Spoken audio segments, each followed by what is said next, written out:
नमस्कार। भारतीय विद्या व्याख्यान माला के इस संस्कृत संगीत व्याख्यान माला के अंतर्गत 5वें दिन आप सभी का स्वागत है। मैं ऋषिराज पाठक आप सभी सुधीजनों, श्रोताओं तथा विद्वानों को प्रणाम करता हूँ। आज का हमारा विषय गात्र वीणा है। सामवेद की गात्र वीणा, इस विषय पर हम विस्तार पूर्वक चर्चा करेंगे। किंतु कल का जो विषय हमने यहाँ रखा था उस विषय पर थोड़ा सा विहंगम अवलोकन करना अपेक्षित है। विगत कक्षा में अर्थात कल हमने जो कृष्ट आदि सामगान के स्वर हैं उनका षड्ज आदि संगीत स्वरों से संबंध स्थापित किया था। अर्थात कृष्ट आदि स्वरों का उद्भव, विकास, उनके नाम के अनुसार उनके उद्भव एवं विकास का क्रम, जिसे हम अन्वर्थता कहते हैं, उनके अन्वर्थता एवं विकास यात्रा, इसका स्पष्टीकरण तथा उदात्तादि स्वरों के साथ उनका संबंध, इसी प्रकार षड्जादि स्वरों के साथ भी उनके संबंध की हमने चर्चा की थी। और वर्तमान समय में तथा उससे भी पहले षड्जादि स्वरों के साथ कृष्टादि स्वरों का जो सामंजस्य है, उस संबंध में विभिन्न विद्वानों की चर्चा तथा उनके मतांतरों का उल्लेख किया था। आज का हमारा विषय साम की गात्र वीणा यह है। साम की गात्र वीणा अर्थात सामवेद की गात्र वीणा। इस विषय पर चर्चा करने से पूर्व हम सामवेद की गात्र वीणा इस शीर्षक को स्पष्ट कर लें। सामवेद स्पष्ट है, जिसकी चर्चा पिछले 2 दिनों से चल रही है, जो वेदानाम सामवेदोस्मि इस आभाणक के द्वारा प्रथित है, महत्वपूर्ण है। उस सामवेद में गात्र वीणा की एक अवधारणा है। गात्र वीणा शब्द में वीणा शब्द वाद्य का वाचक है, किंतु गात्र शब्द अंग का वाचक है, शरीर का वाचक है। गात्र शब्द शरीर के लिए प्रयुक्त होता है संस्कृत में। तो गात्र वीणा मतलब शरीर वीणा, शरीर की वीणा। तो सामवेद में गात्र की अर्थात शरीर की वीणा बनाई जाती है। इस बात का स्पष्टीकरण नारद मुनि द्वारा रचित नारदीय शिक्षा के इस वचन से हो जाएगा कि सामी की गात्र वीणा तु तस्याह शृणुत लक्षणम। ये सामवेद में 2 प्रकार की वीणाएं होती हैं। एक तो है सामान्य वीणा, जिसे दारवी वीणा कहते हैं, और एक है गात्र वीणा, जो शरीर की वीणा होती है। तो जो शरीर की वीणा है उसका लक्षण बताएंगे। क्या है कि आपने पारंपरिक सामवेदियों को देखा होगा, जो सामवेद का पाठ करते हैं, सामगान करते हैं, वे अपने कर कमलों द्वारा किन्हीं अंगुली और अंगूठे के स्पर्श से युक्त चिन्हों को, प्रतीकों को या अभिनयों को या हस्त की अवस्थाओं को प्रदर्शित करते हैं। इस प्रकार से उनका ऐसे स्वर संचालन होता है। तो ये गात्र वीणा है। मोबाइल के माध्यम से और ऑनलाइन रूप से इस गात्र वीणा को स्पष्ट कर पाना अत्यंत क्लिष्ट मुझे लग रहा है, तथापि मैं प्रयत्न करूंगा। आप ऐसी अवस्था परिकल्पित कर लें कि गात्र वीणा किस प्रकार है।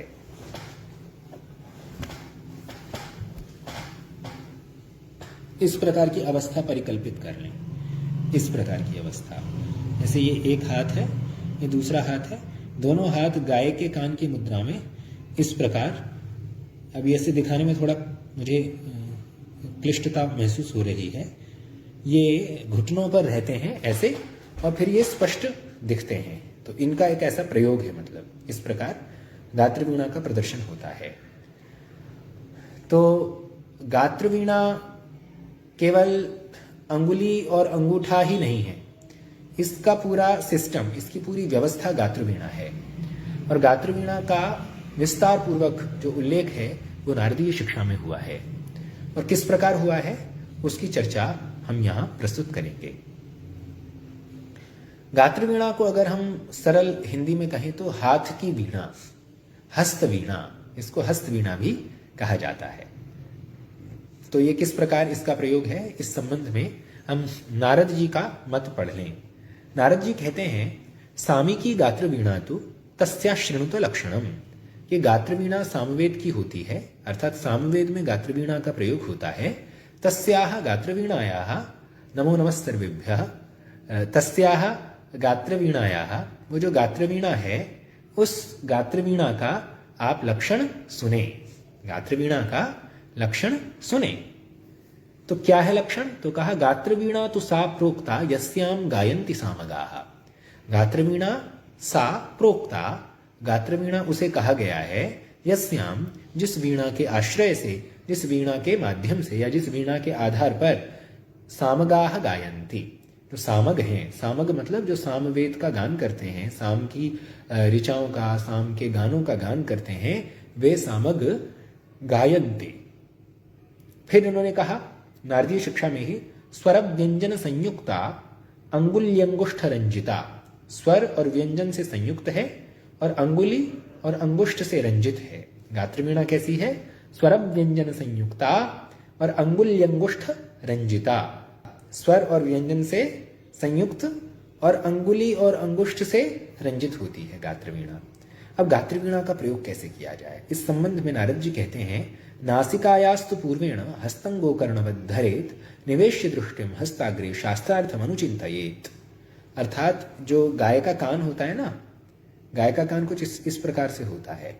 तो गाय के कान के हिसाब से हमें अपने हाथ का पोज, हाथ की शेप बनानी चाहिए।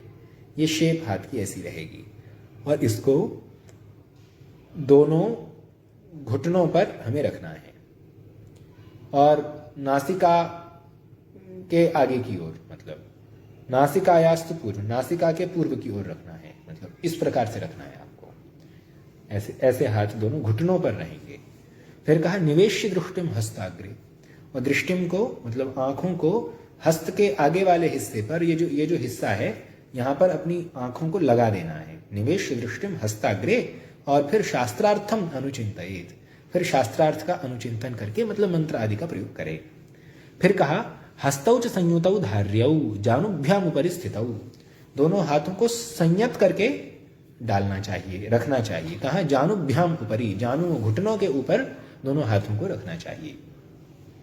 फिर कहा प्रसार्य चांगुली सर्वारोपयेत् स्वर मंडलम, अंगुली ही सर्वाह प्रसार्य, जो जितनी भी उंगलियां हैं उन उंगलियों को प्रसारित करके, और रोपयेत् स्वर मंडलम, उन उंगलियों के ऊपर स्वर मंडल को स्थापित करे। अब ये स्वर मंडल क्या चीज है, इस पर हम चर्चा करेंगे। फिर कहा न चांगुली भी अंगुष्ठम अंगुष्ठेन अंगुली स्पृशेत, कि अंगुलियों के द्वारा अंगूठे को नहीं छूना है, किंतु अंगूठे के द्वारा अंगुलियों को छूना है। मतलब ये जैसे है, तो ये उंगलियां हैं नीचे वाली, ये अंगूठा है, तो ये ऐसे नहीं आएगा बल्कि ऐसे आएगा। ये अंगूठे से उंगलियों को छूना है, ये चलेगा, ये नहीं चलेगा। इसमें अंगूठा वहीं है और उंगलियों को यहां लेकर आएंगे तो ये नहीं चलेगा, बल्कि अंगूठे से उंगलियों को ऐसे छूना है। तो फिर कहा विरलानांगुली ही कुर्यान मूले चैनान संस्पृशेत अंगुष्ठाग्रेण ता नित्यम मध्यमे पर्वणि स्पृशेत, कि कभी भी उंगलियों को फैलाना नहीं है, मतलब विरल नहीं करना। फैलाना तो है पर विरल नहीं करना, मतलब उंगलियां ऐसे फैलानी नहीं है, ऐसे नहीं करनी है, ये ऐसे बंद रहेंगी, मतलब ये सही इनकी स्थिति रहेगी, ये नहीं चलेगा। मतलब इस प्रकार फैला लें उंगलियों में, उंगलियों के बीच के छिद्र से दिखें, तो ये अनुचित है। मतलब उंगलियां बिल्कुल ठीक रहनी चाहिए। तो विरला नहीं, ये विरल नहीं करनी चाहिए, इनको अलग अलग नहीं करना है। और जो अंगूठा है उससे ही इनको छूना है, और इनको उंगलियों से अंगूठे को नहीं छूना है। और कहा कि मूले चैनान संस्पृशेत, जिसे मूल है ना, मूल का मतलब यहां भी ना छुएं, यहां भी ना छुएं। एक तो ये स्थान है, यहां भी ना छुएं और यहां पे भी ना छुएं, ठीक है। तो कहां छुएं? तो कहा अंगुष्ठाग्रेण, अंगूठे के अग्रभाग से, ये जो अंगूठे का अगला हिस्सा है इससे ता नित्यम, नित्य हमेशा ही, ताह मतलब उन उंगलियों को मध्यमे पर्वणि स्पृशेत, मध्यम पर्व में छुए। मध्यम पर्व का मतलब ये जो पोर है, एक तो ये वाला खाना है, हर उंगली में खाना होता है। खाना मतलब एक घर सा बना हुआ, जैसे ये एक खाना है, ऐसे दूसरा खाना है, ऐसे तीसरा खाना है, इसी प्रकार ये पहला खाना, ये दूसरा खाना, ये तीसरा खाना। तो इनमें दूसरा खाना जो है वो वस्तुतः क्या है, वो ये बीच वाला है। इसको मध्यम पर्व कहते हैं, संस्कृत में पर्व कहते हैं और इसको हिंदी में पोर कह देते हैं हम। तो मध्यमे पर्वणि स्पृशेत, अंगूठे से हमेशा यहाँ छुएंगे, यहाँ नहीं छुएंगे, यहाँ नहीं छुएंगे, अंगूठे से यहाँ छुएंगे, यहाँ छुएंगे, यहाँ छुएंगे। मतलब ये अंगूठा इन्हीं में ही चलेगा, बीच वालियों में, नीचे वाली उंगलियों में नहीं चलेगा, ऊपर वाली उंगलियों में नहीं जाएगा। ठीक है, आगे चलते हैं। फिर कहा त्रिरेखा यत्र दृश्येत संधिम तत्र विनिर्दिशेत सपर्व इति विज्ञेय शेषमंतरम अंतरम। पर्व किसे कहते हैं ये इन्होंने बता दिया कि जहां 3 रेखाएं हैं और जहां संधि है ना, तो इसे पर्व कहते हैं। ठीक है, फिर कहा यवांतरम तु सामसु ऋक्षु कुर्यात् तिलांतरम स्वरान मध्यम पर्वसु सुनिविष्टान निवेशयेत। कि जब आप साम गाएं तो आपको यवांतर करना है, और जब आप ऋक गाएं तो आपको तिलांतर करना है। स्पर्श 2 प्रकार का है, एक तो है यवांतर स्पर्श और एक है तिलांतर स्पर्श। आपने यव देखा होगा, जौ जो होता है ना, जो गेहूं में भी आता है, तो वो जो जौ छोटा सा होता है, उस जौ के बराबर अगर आप स्पर्श करें तो वो यवांतर स्पर्श है, और अगर आप तिल के बराबर थोड़ा सा स्पर्श करें तो वो तिलांतर स्पर्श कहलाता है। तो कहा कि जो साम है, साम का मतलब जो गायन है, उन सामों को हमें यवांतर स्पर्श से गाना चाहिए। और जो ऋक हैं, ऋक मतलब जो आर्चिक संहिता के पाठ हैं, जिनका मैंने तीसरे दिन आपको उच्चारण के संबंध में बताया था, वो जो साम हैं, मतलब जो ऋक हैं, उनको तिलांतर से बताना चाहिए। तो तिलांतर का मतलब स्पर्श इतना होगा, हल्का सा, जैसे इस दिखाने में थोड़ी दिक्कत है। हाँ, जैसे अगर इतना स्पर्श करें ना हल्का सा, तिलांतर, और थोड़ा ज्यादा स्पर्श करें तो यवांतर। मेरे पास मेरा ग्रंथ है, इस नमो नमः, इस ग्रंथ में आप समझ सकते हैं, ये तिलांतर स्पर्श है। ये अंगूठा उंगली पे कैसा रखा हुआ है, अंगूठा उंगली पे तिल के बराबर ही छू रहा है ना। ये तिलांतर स्पर्श जो है वो ऋचा में होगा।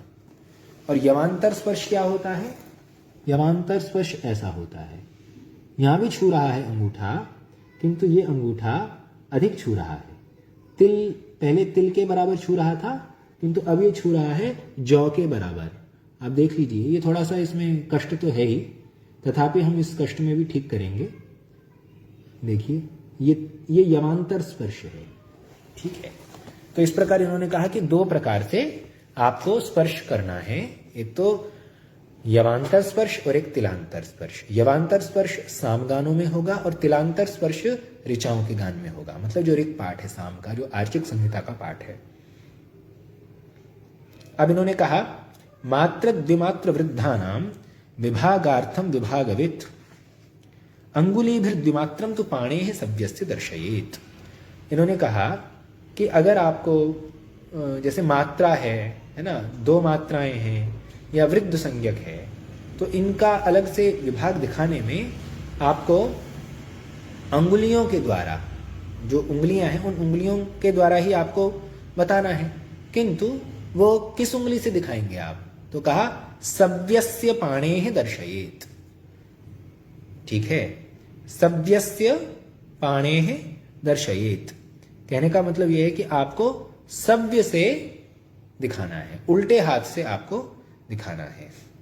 तात्पर्य ये हो गया कि ये जो हाथ है ना, उल्टा हाथ, इस उल्टे हाथ की जो कनिष्ठा उंगली है, इस कनिष्ठा उंगली का प्रयोग होता है। जब 2 और र का चिन्ह आता है तो ये ऐसे जाता है, ये 1 र, ये 2 र, ये 3 र, ये 4 र, ये 5 र, ये 6 र, ये 7 र, ये 8 र, ये 9 र, ये 10 र।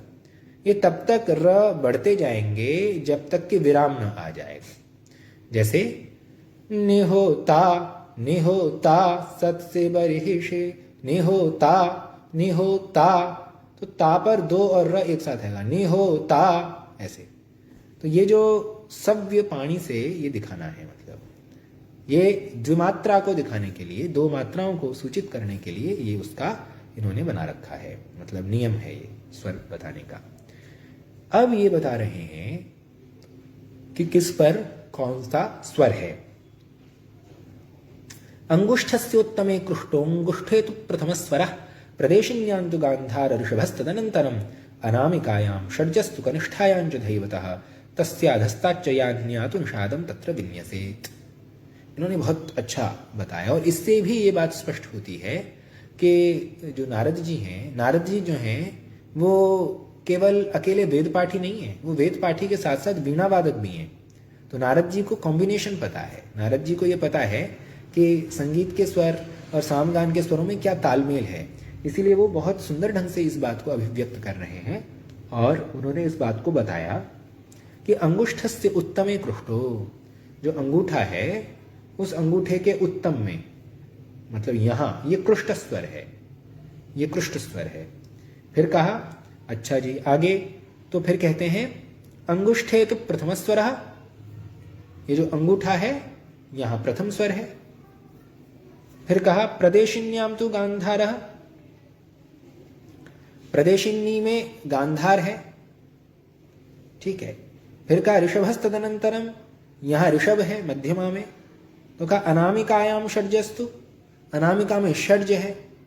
कनिष्ठायाम च धैवतः, कनिष्ठा में धैवत है।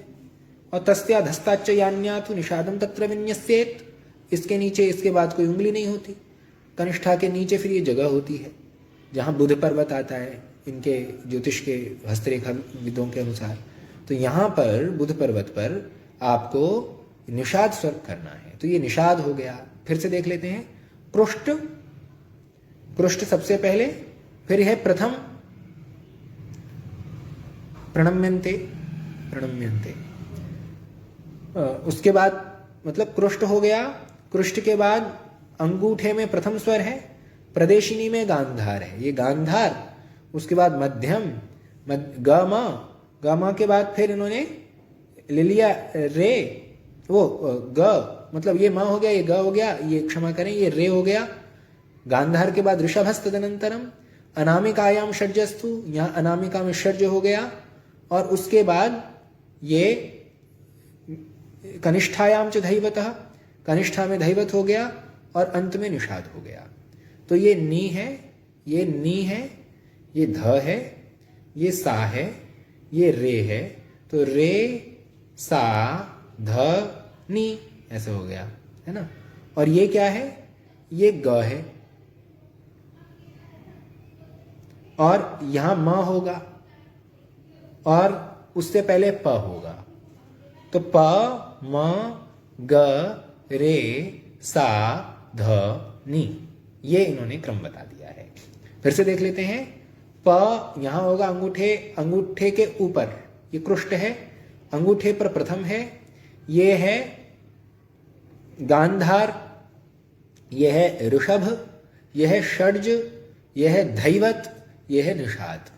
तो कितने साफ साफ आ गए। नी, नी के से पहले ध, ध से पहले सा, सा से पहले रे, रे से पहले ग। तो ग रे सा ध नी, ग रे सा ध नी, ऐसा ग रे सा ध नी। तो म और प के लिए इन्होंने मध्यम और पंचम शब्द का प्रयोग नहीं किया, इन्होंने प्रथम और पृष्ठ शब्दों का ही प्रयोग किया। तो इससे क्या सिद्ध होता है कि ये संगीत के स्वरों को और सामगान के स्वरों को एक जैसा मानते हैं। संज्ञाओं का ही अंतर है, भिन्न शास्त्र में भिन्न भिन्न संज्ञा है वो। इस प्रकार हम अच कहें और स्वर कहें एक ही अर्थ है ना। अत कहें या ह्रस्व अकार कहें तो एक ही अर्थ है, आत कहें या आकार कहें तो एक ही अर्थ है। उसी प्रकार नारद मुनि भी इन दोनों ही संज्ञाओं का व्यवहार कर रहे हैं।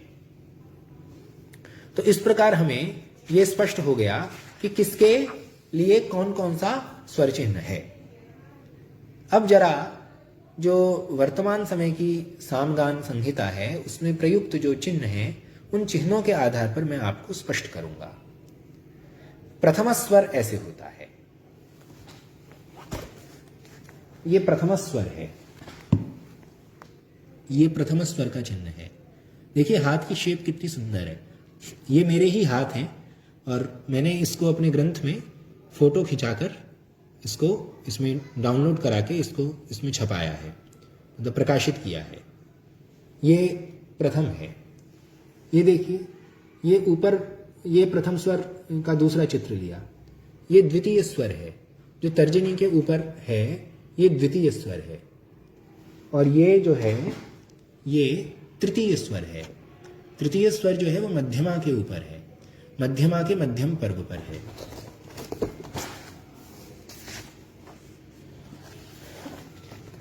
ये चतुर्थ स्वर है जो अनामिका के मध्यम पर्व पर है। ये पंचम स्वर है, इसको मंद्र भी कह सकते हैं आप, मंद्र अथवा पंचम स्वर, जो कनिष्ठिका स्वर के इस पे मध्यम पर्व पर स्थित है। और ये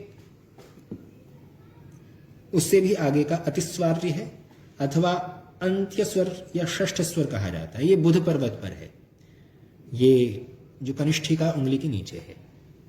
फिर यहां आइए, ये कृष्ट स्वर है, इसको अभिगीत भी कहते हैं। इसकी कई अवस्थाएं हैं, पहली अवस्था, दूसरी अवस्था, तीसरी अवस्था।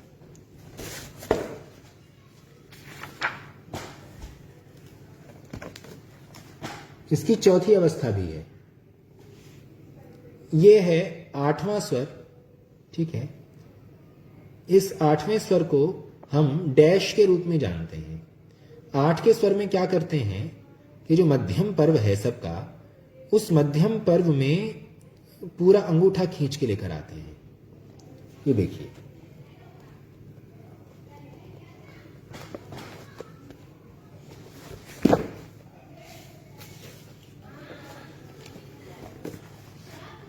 ये भी 8वें स्वर का की ही अवस्थाएं हैं, भिन्न भिन्न अवस्थाएं हैं।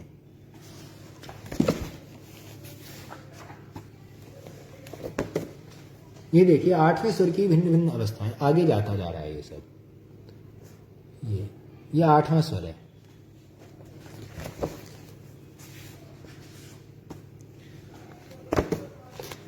ये 8वां स्वर कंप्लीट हो गया। अब ये विनत स्वर शुरू होता है, जो तर्जनी पे आया है अंगूठा, ये विनत स्वर है। ये तर्जनी के ऊपर, नीचे से ऊपर तक जाएगा अंगूठा, ये विनत स्वर है।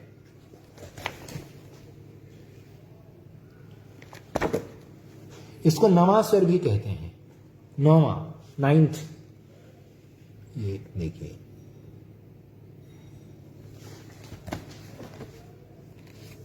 ये भी विनत स्वर है।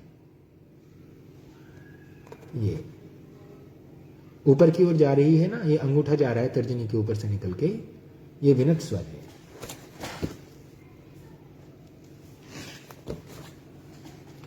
ये भी विनत स्वर है। ये विनत स्वर है। विनत स्वर के बाद फिर 10वां स्वर शुरू होता है, इसे स्वार कहते हैं। और ये सबसे नीचे वाला जो चित्र है, ये स्वार की प्रथम अवस्था है।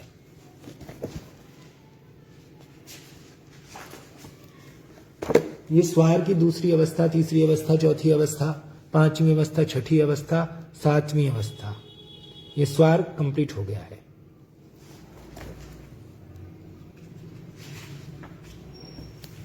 अब आपको र दिखाना है तो ऐसे दिखाएंगे। र, दूसरा र, पहला र 1 उंगली, दूसरे र में 2 उंगलियां, तीसरे र में 3 उंगलियां, चौथे र में 4 उंगलियां, 5वें र में पूरी की पूरी 5 मतलब 4 उंगलियां और 1 अंगूठा, मतलब 5 के 5 हो गए 5वें र में। छठे र में फिर खुलेगा हाथ, 7वें र में 2 उंगलियां, छठे में 1 उंगली, 7वें में 2 उंगलियां, 8वें में 3 उंगलियां, 9वें में 4 उंगलियां और 10वें में 10 की 10 उंगलियां।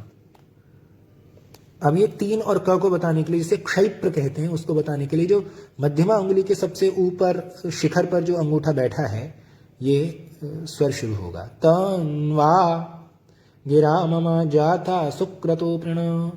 ये आग्नेय कांड के प्रारंभिक मंत्रों में है। ये उस क्षैप्र की, जिसको 3 और क कहते हैं, उसकी एक अन्य अवस्था है। ये भी एक अन्य अवस्था है उसकी। ये सब उसकी अन्य अन्य अवस्थाएं हैं। ये धीरे धीरे नीचे आ रहा है।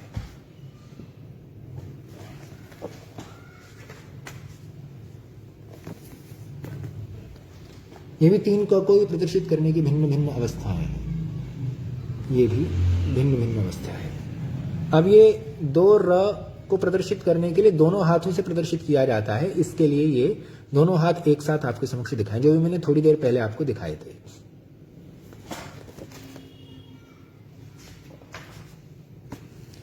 अब एक दो और ऊ का चिन्ह होता है, उसको ऐसे दिखाते हैं। ये सामगान संहिता में उल्टे वी की तरह दिखता है। दो और ऊ, ये ऐसा इसका स्वरूप है। तो इस प्रकार आपको ये जो गात्रवीणा है, गात्रवीणा का जो स्वरूप है वर्तमान साम गायकों में प्रचलित या साम गान की परंपरा में प्रचलित, वो आपके सामने रखा। इसको मैं एक बार पुनः बता देता हूँ, क्योंकि वो शेप अभी जो मैं ये लूँगा आशीर्वाद देने वाली मुद्रा में, ये उचित नहीं है, क्योंकि इसमें अगर चित्र से कुछ अस्पष्ट रह गया हो तो इसे मैं स्पष्ट करूँगा।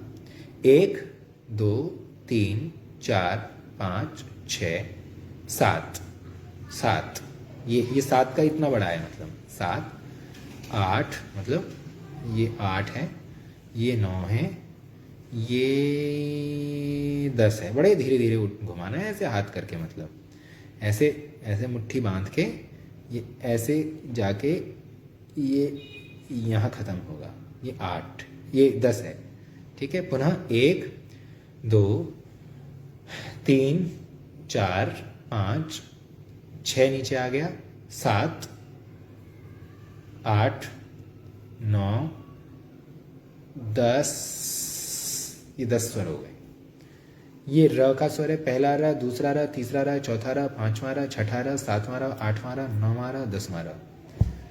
3 का ये ऐसे शुरू होगा, 3 का, और 2 र पे ऐसे जाएगा, तन वा, ऐसे तन वा, ये उसका प्रकार है। 3 का ऐसे, 2 ऊ का ऐसा है, 2 ऊ ऐसे आएगा, 2 ऊ एक इसमें वो है, चिन्ह है, ऐसे उसका आता है।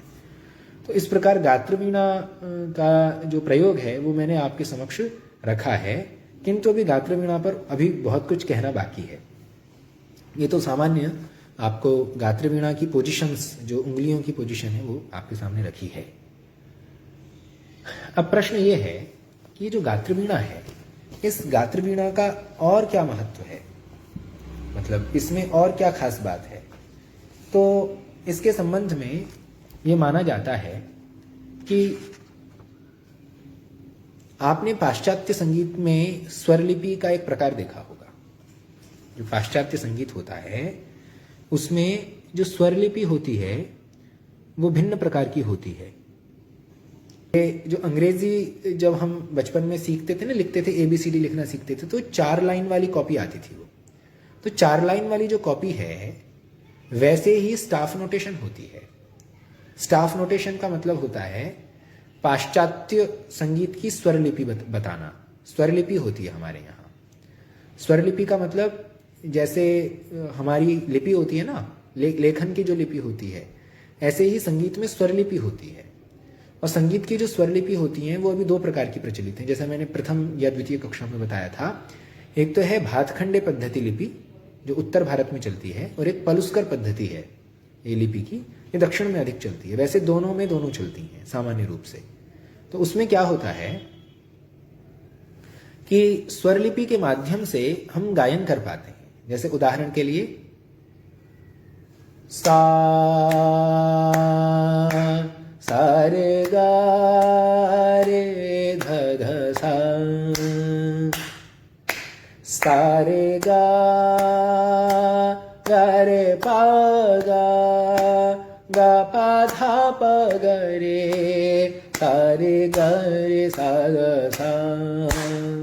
तो ये ताल चलती जा रही है, ये 1 2 3 4 5, ये ताली चल रही है, ताल बज रही है।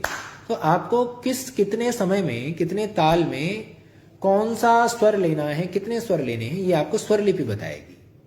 तो अगर इसे एक मात्रा है तो उसके नीचे डैश लगेगा। जैसे सा, इसका मतलब सा और सा के नीचे डैश, और उसके आगे एस और एस के नीचे डैश। सा, इसका मतलब फिर एक एस, उसके नीचे डैश। और अगर उसके बाद हमें इसको बढ़ाना हो, सा रे,